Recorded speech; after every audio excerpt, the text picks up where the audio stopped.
Je me suis installé donc il y a une trentaine d'années pour faire de l'éducation à l'environnement au bord du lac du Der, donc un des plus grands lacs artificiels d'Europe.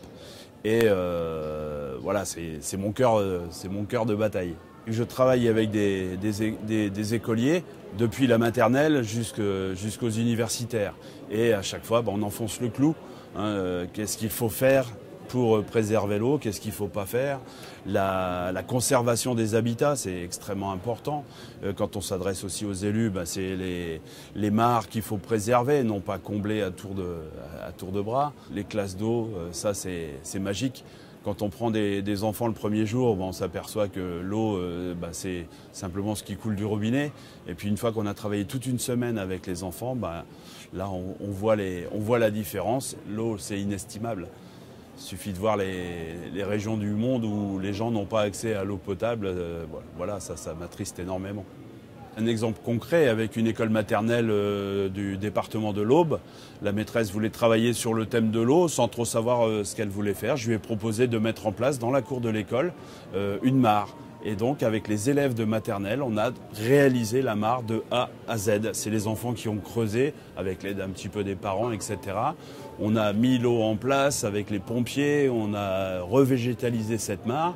Et puis depuis plusieurs années, j'y vais régulièrement pour les nouvelles générations d'enfants, observer les libellules, les grenouilles qui se reproduisent, le dytique qui est là aussi pour réguler la population de têtards, etc.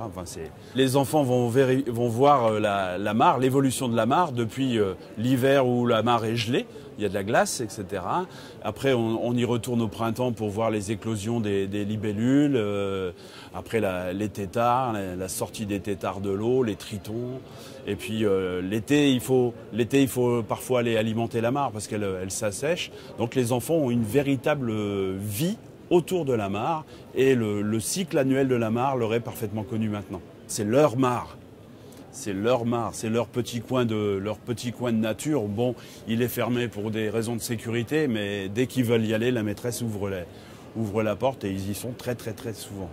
Tout ce qui a été fait depuis 30 ans va dans le bon sens, mais il y a encore du travail. Et maintenant, je pense que le travail n'est plus trop...